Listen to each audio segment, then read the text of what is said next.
Good morning everyone. आज हम करने वाले हैं 4 जुलाई के the Hindu plus Indian express दोनों ही न्यूज़पेपर का एनालिसिस। दोनों ही न्यूज़पेपर से हम वैसे ही आर्टिकल को पढ़ेंगे जो हमारे लिए यूपीएससी के सिलेबस के साथ में रेलिवेंस रखते होंगे।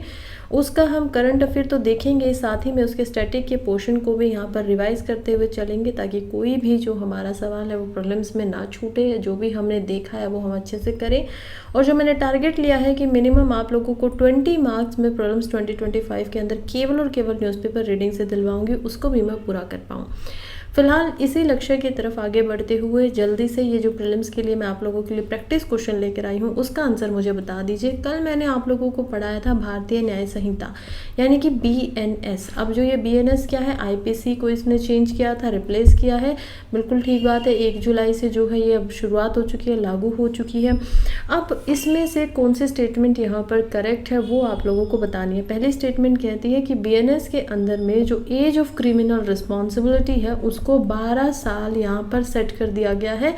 और वो भी किसके स्टैंडर्ड के ऊपर, यूनाइटेड नेशंस ने जो कमेटी बनाई हुई है राइट ऑफ द चाइल्ड के, उसने जो स्टैंडर्ड बोला है यहाँ पर उसके स्टैंडर्ड के अनुसार ये स्टेटमेंट दी गई है। दूसरी स्टेटमेंट कहती है the BNS abolish the offence of sedition and impose life imprisonment. यानी कि BNS ने क्या किया है कि जो यहाँ पर देशद्रोह का, राज्यद्रोह का जो एक आपका ऑफेंस होता था उसको अबॉलिश कर दिया और उसकी जगह पर आपको लाइफ इम्प्रिजनमेंट या 7 साल तक की जेल यहाँ पर हो सकती है अगर कोई भी इंसान, हमारा जो देश है उसकी सॉवरेनिटी यानी कि हम जो आज़ाद हैं, हम जो बिल्कुल अपने ही यहाँ पर, हमारे ऊपर कोई नहीं है, बेसिकली सॉवरेनिटी होती है वो यूनिटी यानी कि हमारी एकता को एंड इंटीग्रिटी, इनमें से अगर किसी को भी यहाँ पर नुकसान पहुँचाता है तो वो सज़ा उसको मिलेगी। थर्ड यहाँ पर कहता है BNS introduce new provision that criminalise act of terrorism. तो नए प्रोविजंस को यहाँ पर इंट्रोड्यूस किया गया है, ऑर्गेनाइज्ड क्राइम्स जो कभी IPC में पहले कवर नहीं किए गए थे। आसान सवाल है, जल्दी से आप लोग मुझे इसका आंसर बता दीजिए। खैर अब मैं आप लोगों को जो है इसका आंसर बता देती हूँ जो कि होगा ऑप्शन सी। क्यों होगा ऑप्शन सी? क्योंकि देखिए इतनी इंपॉर्टेंट स्टेटमेंट 1 क्या कह रही है कि यहाँ पर 12 साल के जो बच्चे हैं उनको क्रिमिनल रिस्पॉन्सिबिलिटी की मिनिमम एज बना दी गई है। अगर ये इतना इंपॉर्टेंट स्टेटमेंट होता तो क्या मैं आप लोगों को इसको पढ़ाती नहीं? ये मैंने सवाल डाला ही इस हिसाब से। देखिए प्रीलिम्स में आपको लगेगा कि मैंने कुछ पढ़ा हुआ है, कोई टॉपिक हमने पढ़ा हुआ है, लेकिन जो प्रीलिम्स के अंदर एक स्टेटमेंट है वो हमने नहीं पढ़ी उस टॉपिक में। तो याद रखिएगा जिस बुक से आपने पढ़ा है, जिस टीचर से आपने पढ़ा है, अगर उन्होंने उसको नहीं बताया है तो कोई भी इंपॉर्टेंट चीज़ जो प्रीलिम्स में आ सकती है वो अगर छोड़ दी गई है तो इसका मतलब वो ट्रू नहीं होगी। तो ये स्टेटमेंट इसी वजह से गलत हो जाती है क्योंकि मैंने भी ऐसा आप लोगों को कुछ पढ़ाया नहीं था, यहाँ पर आप लोगों को टेस्ट करना था। हालांकि ये बिल्कुल सच है कि यूनाइटेड नेशंस की जो कमेटी है राइट ऑफ द चाइल्ड वो कहती है कि यहाँ पर 12 साल मिनिमम जो क्रिमिनल रिस्पॉन्सिबिलिटी होनी चाहिए किसी की एज, जो अगर कोई क्रिमिनल कार्य करता है और उसको उसका जिम्मेवार ठहराया जाना चाहिए वो 12 साल की एज कर दो। लेकिन इंडिया में हम देखते हैं कि मिनिमम इसको क्या किया गया है, 7 साल किया गया है और 7 साल से 12 साल की कैटेगरी के अंदर डाला गया है। वो डिपेंड करेगा कि यहाँ पर किस टाइप का क्राइम किया गया था, तो डिस्क्रिप्शन ऑफ द जज के ऊपर वो हम देखेंगे केस केस पे वो वेरी करेगा। लेकिन हम देखते हैं कि ये 7 ईयर यहाँ पर है। खैर आगे बढ़ते हैं और समझते हैं कि यहाँ पर जो SCO समिट हो रहा है यानी कि शंघाई कोऑपरेशन ऑर्गेनाइजेशन का जो यहाँ पर समिट हो रहा है कजाकिस्तान के अंदर में, उसको यहाँ पर जो इंडिया की तरफ से अटेंड करने गए हैं वो गए हैं हमारे फॉरेन मिनिस्टर। हालांकि यहाँ पर जब जाते हैं ऐसे जो समिट होते हैं यहाँ पर जो हेड ऑफ गवर्नमेंट होते हैं उन्हीं को मिलना होता है, उन्हीं को समिट के अंदर जाना होता है। लेकिन हमारे head of government mister Narendra Modi जो कि हमारे करंट प्राइम मिनिस्टर हैं वो उनको यहाँ पर नहीं जाना था। इसके पीछे कई सारे रीजंस है, वो हम समझेंगे कि कैसे गलवान वैली को लेकर। देखिए 2022 तक लगातार ये एनुअल समिट होता है, लगातार हमारे जो प्राइम मिनिस्टर हैं वो जाते थे। हम 2018 में भी उनको देख पाएंगे, 19 में भी देख पाएंगे, 22 तक भी देख पाएंगे। लेकिन सडनली हम देखते हैं कि चाइना में जब 2023 आता है और उस साल में जब चाइना के शंघाई के अंदर ही ये कॉपरेशन हो रही होती है तो वहाँ पर हमारे प्राइम मिनिस्टर नहीं जाते कहते हैं चीन के प्राइम मिनिस्टर से कि पहले आपको जो गलवान वैली का मुद्दा चल रहा है, बॉर्डर जो लद्दाख स्टैंड ऑफ है उसके ऊपर बात कर लीजिए, हमारे बॉर्डर को दे दीजिए तो मैं आऊँगा।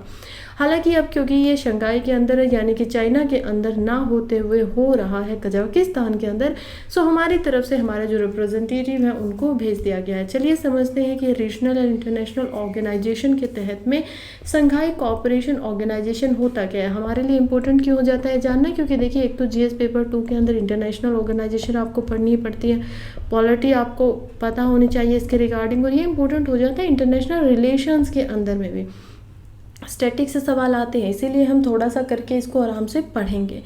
तो what is Shanghai cooperation organisation, क्या होती है। देखिए शंघाई कोऑपरेशन ऑर्गेनाइजेशन जो है वो एक इंटर गवर्नमेंटल ऑर्गेनाइजेशन है जो कि यहाँ पर 2001 में बनाई गई थी, और चाइना ही जो है इसका लीडर था जिसने एज अ फाउंडिंग मेंबर इसको बनाया था। ये एक multilateral Eurasian political economic security defence organisation है। यूरेशियन शब्द से क्या मतलब है, यानी कि इसमें यूरोप की जो कंट्रीज़ हैं वो भी ऐड हो सकती है प्लस एशिया की भी हो सकती है, तो 2 शब्दों से ये बनकर मिला है। ये ज़्यादातर ट्रेड एंड कंट्रीज़ जो जिनके जो चैलेंजेस हैं आपस के साथ में उनको यहाँ पर एनहेंस करने के लिए और जो चैलेंजिंग आ रही हैं उनको यहाँ पर काउंटर करने के लिए इसको बनाया गया था। एससीओ वर्ल्ड की बिगेस्ट रीजनल ऑर्गेनाइजेशन है। पॉपुलेशन ये लगभग 40% वर्ल्ड की टोटल पॉपुलेशन को टारगेट करती है, रिप्रेजेंट करती है। 60% हम देख पाते हैं यहाँ पर जो एरिया है यूरेशिया के बीच में, यूरोप और एशिया का, उसको ये करती है, और लगभग ये 20% यहाँ पर जो वर्ल्ड की जीडीपी है उसको भी रिप्रेजेंट करती है। तो इस लिहाज से ये वर्ल्ड के सबसे ज़्यादा लार्जेस्ट ऑर्गेनाइजेशंस के अंदर आ जाती है, और इसी वजह से इंपॉर्टेंट हो जाती है कि हमें इसके बारे में पता हो। मेंबर्स की बात करें तो अभी 2023 तक इसके केवल 8 ही मेंबर होते थे, लेकिन 2023 में ईरान जो कि एक ऑब्जर्वर मेंबर होता था वो भी यहाँ पर एज अ परमानेंट मेंबर की तरह आ गया है। तो अब टोटल इसमें 9 मेंबर हैं। कौन कौन से 9 मेंबर हैं, China, Russia, Kazakhstan, Kyrgyzstan, Tajikistan, Uzbekistan, Pakistan, India. तो देखिए क्योंकि रशिया जो है वो यूरोप के भाग में भी आता है, तो एक रशिया ही ऐसी कंट्री है जो यूरोप के पोर्शन से भी यहाँ पर आती है। फिलहाल देखेंगे तो ये जो 5 कंट्रीज़ को आप देखेंगे, फिलहाल के लिए तो 4 ही कंट्री यहाँ पर दी गई हैं। कौन कौन सी, कजाकिस्तान, किर्गिस्तान, तजाकिस्तान, उज्बेकिस्तान, ये हैं हमारी सेंट्रल एशियन कंट्रीज़। तो सेंट्रल एशिया की कंट्री है, उसके बाद इंडिया और पाकिस्तान है दोनों नेबर, साथ में चाइना है, 3 यहाँ पर देखेंगे हम, और उसके बाद देख पाएंगे ईरान को। इसमें ऑब्जर्वर स्टेट भी हैं, 3 ऑब्जर्वर स्टेट फिलहाल के लिए रखी गई हैं, जैसे कि अफगानिस्तान, अगर ये उनको ठीक लगता है, ऐड करने के लायक है, तो उनको भी एज अ परमानेंट मेंबर का स्टेटस दिया जा सकता है। उसके बाद है बेलारूस जो कि आप रशिया के पास में देख पाएंगे, और यहाँ पर तीसरा है मंगोलिया जो कि चाइना और रशिया दोनों के बीच का एरिया है। गेस्ट अटेंडी जब इसमें आते हैं, जब ये समिट होता है, तो आसियान जो है वो इसमें आती है, जो कि ये association of South East Asian nations, यानी कि जिनमें Thailand, Vietnam, Indonesia, Myanmar, Bangladesh, इन सभी कंट्रीज़ को आप देख पाएंगे। टोटल 13 कंट्रीज़ इसमें होती है, इंडिया एज अ मेंबर नहीं है। फिर हम देखते हैं CIS को जो कि है कॉमनवेल्थ ऑफ इंडिपेंडेंट स्टेट। उसके बाद है UNA, यूनाइटेड नेशन ऑर्गेनाइजेशन। तो इन तीनों को यहाँ पर जो है इनवाइट किया जाता है, ये आ सकते हैं गेस्ट अटेंडी की तरह। मेंबर की बात करें तो अगेन यहाँ पर मैप के ज़रिए आप समझ सकते हैं कि कैसे यहाँ पर रिपब्लिक ऑफ कजाकिस्तान है, जो कि ये यूरेशिया का एक्चुअली के अंदर में पूरा क्या है, मैप है। ये वर्ल्ड का मैप नहीं है, यूरेशिया का मैप है। इसी वजह से यहाँ पर हम चाइना को भी देख पाएंगे, जो बीच का भाग है ये मंगोलिया का भाग है, इसके ऊपर हम रशिया को देख पाएंगे इधर की तरफ। यहाँ पर देखेंगे पाकिस्तान को, इधर हमारा प्यारा भारत है, इसके साइड में हम देखेंगे तजाकिस्तान को ऊपर की तरफ, फिर हम देखेंगे उज्बेकिस्तान को, यहाँ पर हम देखेंगे किर्गिस्तान को, यहाँ पर हम देखेंगे कजाकिस्तान को, और यहाँ पर हम देखेंगे इस पूरे के पूरे भाग को एज अ रशिया के अंदर में। इधर आप देख पाएंगे ईरान को भी, ये जो पेनिनसुला है ये क्या है, ईरान भी है, क्योंकि ये न्यू मैप नहीं है, पुराना मैप है, तो इस वजह से आपको ईरान जो है इसमें नहीं दिखाई दे रहा है। फिर हम देखते हैं कि हिस्टोरिकली SCO जो है वो कैसे बना है। देखिए 1996 के अंदर शंघाई 5 ग्रुप जो था उसको बनाया गया था। इसमें 5 कंट्रियाँ होती थी।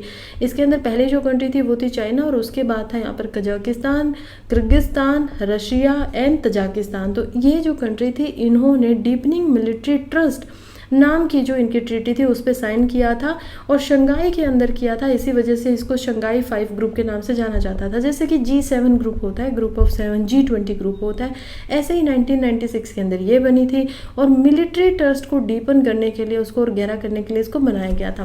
फिर 1997 में हम देखते हैं कि कुछ और कंट्री ऐसी थी जिन्होंने treaty of reduction of military force in border region में मॉस्को रशिया के अंदर में मीटिंग किया और इस पे जो है साइन किया।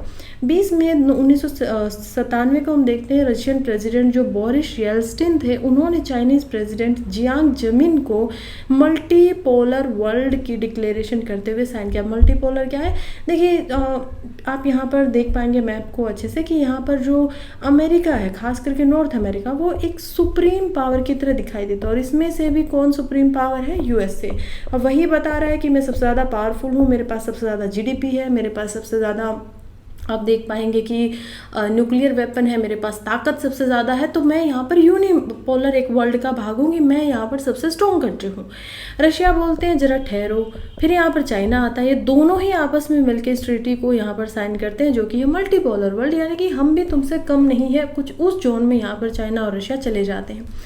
फिर देखते हैं कि SCO को बनाया जाता है 1996 के बाद में, जब हम देखते हैं जो कि था people Republic of China, Kazakhstan, Kyrgyzstan, Russia and Tajikistan.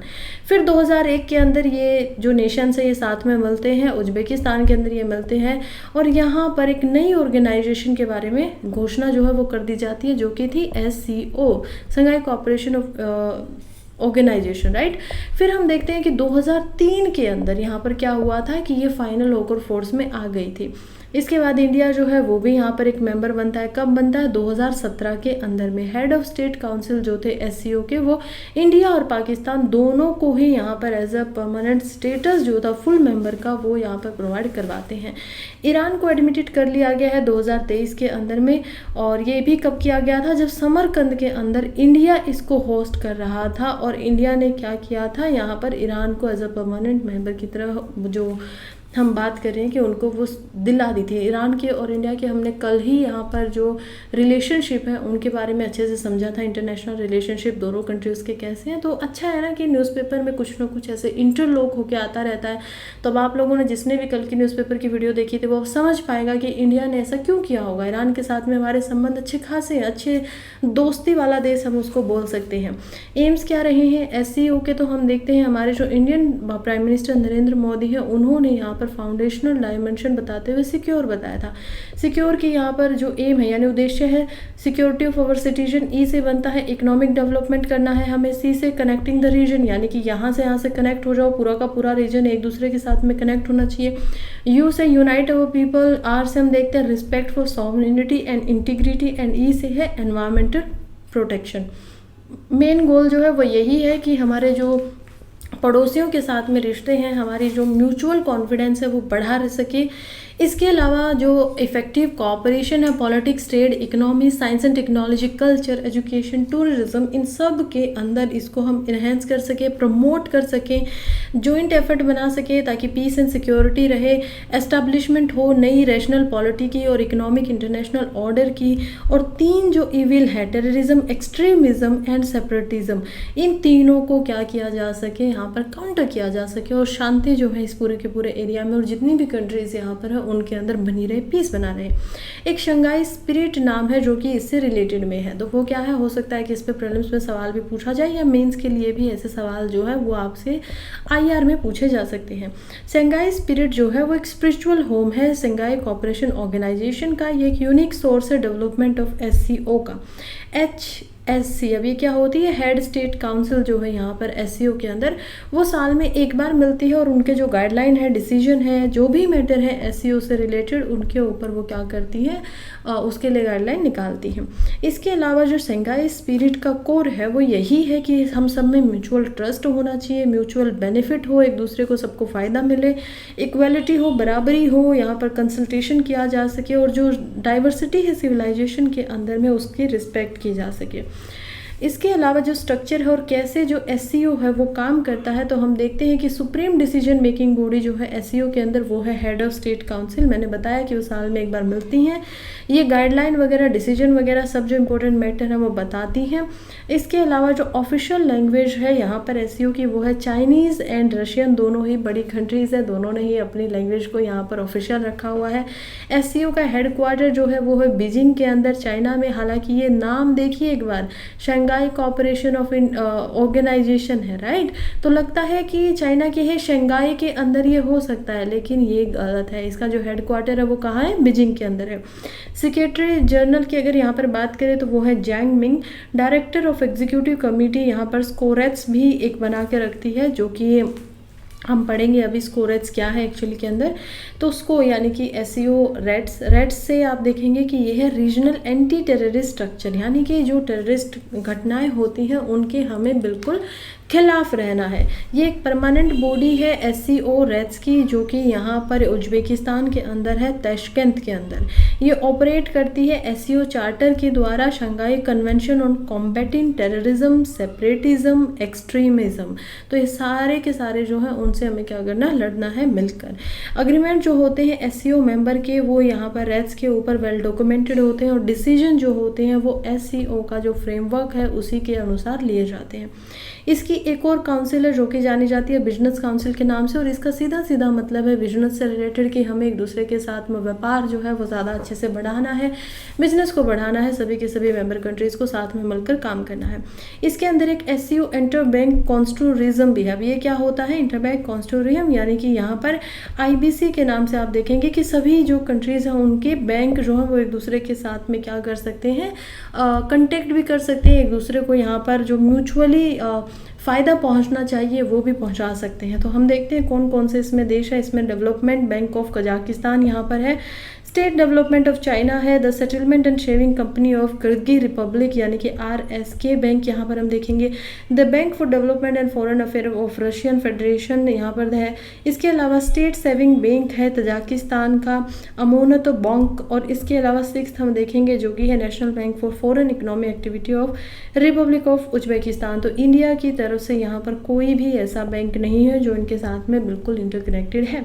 आज तक अचीवमेंट क्या हुई है, central Asia China gas pipeline बनाई गई है जिसमें मल्टीपल लाइन्स है, हम देखते हैं जो कि अभी भी अंडर कंस्ट्रक्शन चल रहा है। 1100 माइल की ये उज्बेकिस्तान और कजाकिस्तान को यहाँ पर चाइना से जोड़ने वाली है, जो कि गैस की पाइपलाइन होगी। बीजिंग ने लगभग $16.3 बिलियन का जो फंड है वो भी इस रीजन के लिए रखा है, ताकि जो ओल्ड ट्रेड रूट है वो चाइना के सिल्क रोड इकोनॉमिक बेल्ट के अंदर में यहाँ पर काम आए, या फिर बॉर्डर रोड इनिशिएटिव जो है चाइना के उसके अंदर इसको बनाया जा रहा है। इसके अलावा 2014 में हम देखते हैं कि चाइना ने पीस मिशन को यहाँ पर जो है वो होस्ट किया था। ये लार्जेस्ट मिलिट्री एक्सरसाइज है, नाम इसका पीस है लेकिन है क्या, ये मिलिट्री एक्सरसाइज। इसमें लार्जेस्ट जितने दुनिया के अंदर अभी तक किसी एक्सरसाइज में इंडल्ज हुए हैं उससे ज़्यादा ट्रूप्स, उससे ज़्यादा सोल्जर जो होते हैं वो इन्वॉल्व होते हैं, और लगभग इनकी संख्या होती है 7000 के तकरीबन। और ये वेपन डेवलपिंग का काम यहाँ पर काफ़ी ज़्यादा करते हैं, वेपन्स के साथ में पूरी पूरी एक्सरसाइज की जाती है। SCO की बात करें तो एशिया के अंदर में इसकी जोग्राफिकल सिग्निफिकेंस को ध्यान में रखते हुए ये सेंट्रल एशिया को हम देखते हैं कि सेंट्रल एशिया के जो पार्ट है उसको पूरे तरीके से कंट्रोल करता है, और अमेरिका की जो इन्फ्लुएंस है इस रीजन के अंदर उससे ये उसको मेंटेन करता है, यानी कि दूर रखता है बेसिकली अमेरिका को। तो हम देख सकते हैं कि अमेरिका की जो NATO ऑर्गेनाइजेशन है, नॉन अलायंस ट्रीटी ऑर्गेनाइजेशन, जब हम यहाँ पर देख पाते हैं तो उसी के काउंटर में बनाया गया है SCO, जो कि शुरुआती यहाँ पर, क्योंकि हमने पहले ही देखे ना कि कैसे रशिया और जो चाइना है दोनों ही कह रहे हैं कि हम तो मल्टीपोलर वर्ल्ड चाहेंगे, फिर वो एक ऑर्गेनाइजेशन बना रहे हैं, तो सीधा सीधा वो अमेरिका को टारगेट कर रहे थे। इसके अंदर एक और काम किया गया है जो कि है स्पेक के नाम से। अब ये क्या है, CPEC यानी कि चाइना पाकिस्तान इकोनॉमिक कॉरिडोर, जो कि यहाँ पर चाइना और पाकिस्तान के बीच में बनाया गया ताकि ट्रेड जो है वो अच्छे से होता रहे इन दोनों के बीच में। संघाई कॉर्पोरेशन के सप्लीमेंट और सिग्निफिकेंस के माध्यम से ये बन पाए हैं। इसका काम यही है कि रीजनल कनेक्टिविटी बढ़े, इंटीग्रेशन हो। फॉरेन मिनिस्टर बिलवाल भुट्टो जरदारी जो पाकिस्तान के, उनके द्वारा ऐसे कुछ स्टेटमेंट दी भी गई थी। फेलियर क्या रहे हैं, देखिए इंडिया पाकिस्तान के कन्फ्लिक्ट को ये अभी तक रिजोल्व नहीं करवा पाया। इवन चाइना और इंडिया के कॉन्फ्लिक्ट को ये रिजोल्व नहीं करवा पा रहा है, बल्कि इसका काम क्या है कि हमें शांति बना के रखनी है सभी देशों को एक साथ आकर, लेकिन वो तो ये कर नहीं पा रहा है। पॉलिटिकल विल की कमी दिखाई देती है, इंटरनल कोहेजन ज़्यादा है। रशिया जो है वो यूनिफाइड एनर्जी मार्केट बनाना चाहता था ऐसे पॉइंट्स में, लेकिन अभी तक बना नहीं पाया। तो कुछ कुछ इसके वायदे भी हैं, कुछ कुछ इसके मतलब फेलियर भी रही है, अचीवमेंट्स भी रही हैं। फ्यूचर की बात करें तो देखिए वन बेल्ट वन रोड जो इनिशिएटिव है वो भी अभी एक मेगा प्रोजेक्ट के अंडर में SCO के अंडर चल रहा है। SCO अपने जो मेंबर्स हैं स्टेट में उसको भी फ्यूचर में बढ़ाने की सोच रही है, जैसे कि अफगानिस्तान वगैरह हमने देखा कि उन्होंने ऑब्जर्वर स्टेटस उनको दिया हुआ है, बेलारूस को भी। इसके अलावा स्टेबलाइजेशन जो है अफगानिस्तान में वो हो सके उसकी तरफ काम किया जा रहा है। कॉपरेशन एरिया जो है वो बढ़ाए जा सके, खास करके इकोनॉमिक स्टार्टर के ऊपर में उस पर भी यहाँ पर काम हो रहा है। फिलहाल देखिए तो SCO जो है वो सच में ये माना जाएगा कि बहुत ही बड़ी ऑर्गेनाइजेशंस में से एक ऑर्गेनाइजेशन है। इसमें हम देखते हैं कि ये स्ट्रॉन्ग रीजनल कोऑपरेशन जरूर बनाती है। हम मानते हैं कि इंडिया जो है वो फिलहाल इसके साथ में बहुत स्ट्रांगली नहीं जुड़ा है, लेकिन जो अदर कंट्री हैं अगर आप उनको देखेंगे तो देख पाएंगे कि वो स्ट्रांगली यहाँ पर एक दूसरे के साथ में मिलकर काम तो बिल्कुल कर रही है, जो कि कोई आसान बात नहीं होती है इंटरनेशनल लेवल के ऊपर। फिर हम देखते हैं कि ये नाटो को काउंटर बैलेंस कर रहा है यहाँ पर, और जो वार्सो पैक्ट है, फॉर्मर वार्सो पैक्ट, उसको भी क्या कर रहा है, सब्स्टिट्यूट कर रहा है। इसमें हम देखते हैं अगर SCO की बात की जाए तो रीजनल सिक्योरिटी लैंडस्केप की केवल और केवल सेंट्रल एशिया के अगर उसमें भी देखें तो नेचर ऑफ सिक्योरिटी के हिसाब से ये उसमें काम कर रहा है। नेक्स्ट हमारा आर्टिकल है कि कैसे यहाँ पर राहुल जो है हम लीडर ऑफ अपोजिशन, उन्होंने क्या किया था। कल भी मैंने आप लोगों को पढ़ाया था कि इन्होंने बताया कि इनकी जो माइक है उनको बार बार बंद किया जा रहा है। क्या वो प्रिविलेज की जो यहाँ पर नुकसान है वो नहीं कर रहे हैं। राइट टू प्रिविलेज जो यहाँ पर MPs को दिया जाता है, पावर्स दी जाती हैं। कल हमने देखा कि यहाँ स्पीकर के द्वारा बताया गया कि देखिए जिसके डेजिग्नेशन है उनका नाम जब लिया जाता है तो कंट्रोल रूम से उनके माइक को कंट्रोल किया जाता है। फिलहाल थोड़ा सा रिवीजन करते हुए हम यहाँ पर देखते हैं अभी भी जो है ये काफ़ी नाखुश दिखाई दे रहे हैं।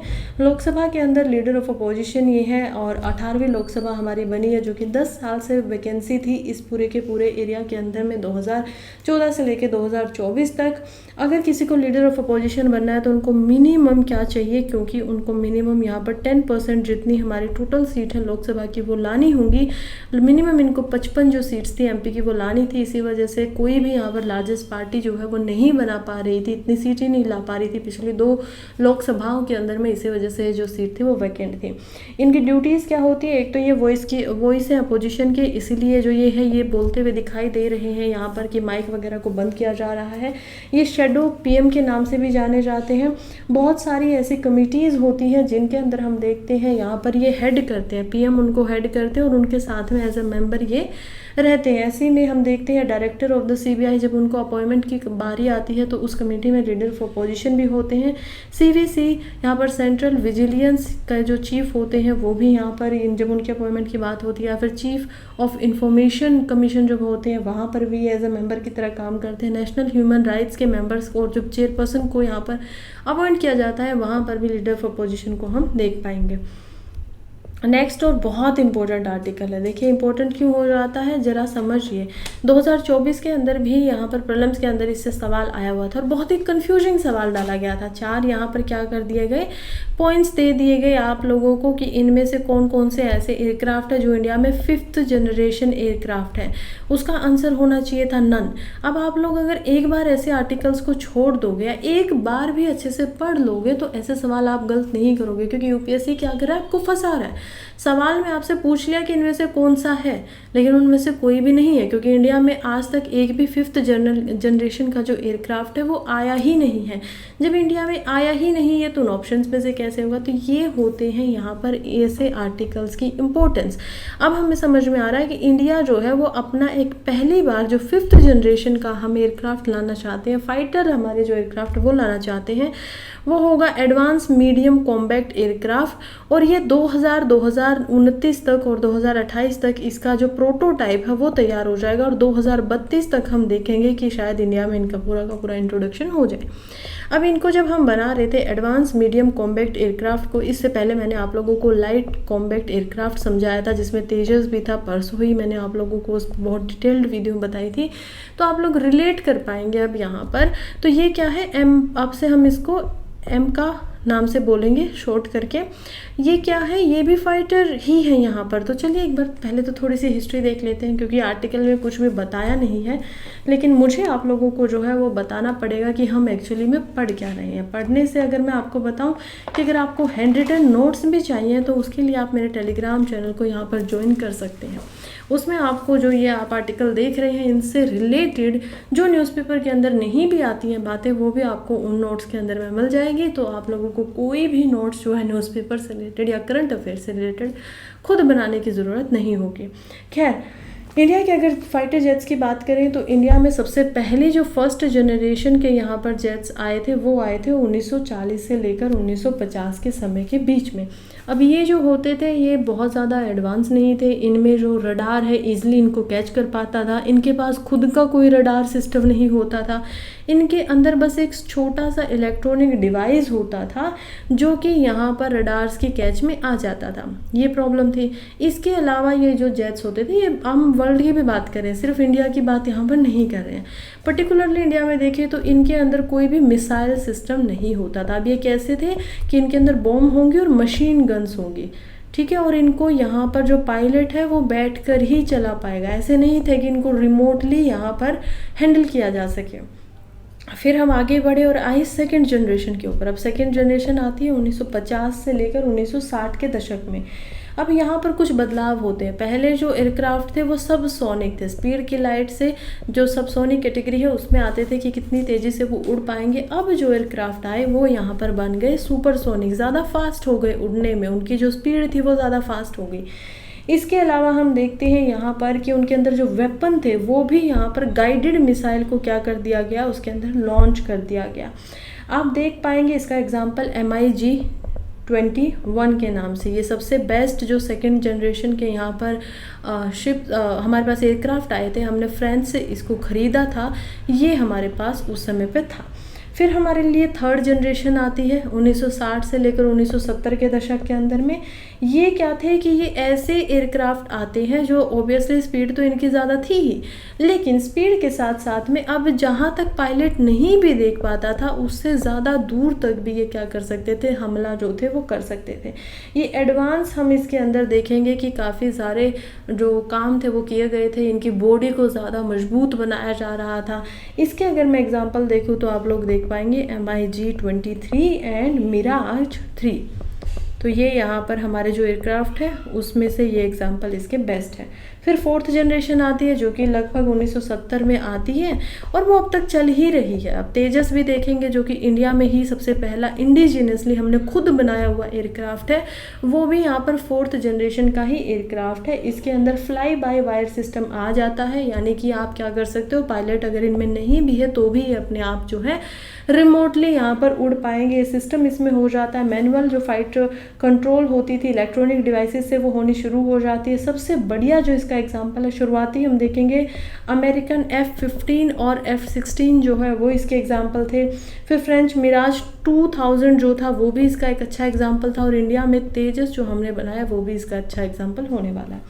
फिफ्थ जनरेशन की बात करते हैं जो कि 2030 तक का हमारा टारगेट है कि 30 से 35 के अंदर हमारे जो इंडिया होगा उसमें ये बिल्कुल बन चुका होगा। पहले हम सोच रहे थे रशिया के साथ में इसको बनाएं, लेकिन रशिया के साथ में मिलकर ये बहुत महंगा प्रोजेक्ट पड़ रहा था, तो हमने क्या किया कि यहाँ पर हमारा जो हिंदुस्तान एरोनॉटिक लिमिटेड है और उसके साथ में DRDO को यहाँ पर मिलाकर हमने ये काम सौंप दिया कि आप लोग इसको बनाइए।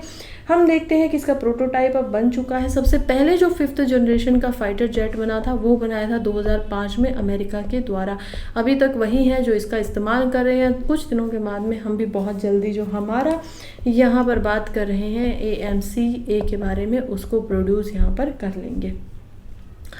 खैर किसी को भी अगर पीपीटी चाहिए है जो अभी आप अपनी स्क्रीन पे देख रहे हैं, या फिर इसी के नोट्स चाहिए हैं, वो हैंड रिटन नोट्स के लिए मेरे टेलीग्राम चैनल को ज्वाइन कर सकता है, जो कि यहाँ पर @UPSC Sprinter 21 के नाम से हैंडल ये इसका है, उसको आप सर्च करेंगे मिल जाएगा। इसके अलावा कमेंट बॉक्स के अंदर भी अगर आप जाकर देखेंगे वहाँ से भी आपको इसका लिंक मिल जाएगा। नेक्स्ट आर्टिकल कहता है how we grow taller at night. रात के समय में हम लोग जो हैं वो बड़े कैसे हो जाते हैं, लंबे कैसे हो जाते हैं, तो ये हमारे लिए इम्पोर्टेंट हो जाता है जिस पेपर 3 में साइंस एंड टेक्नोलॉजी के बायोलॉजी के अंदर।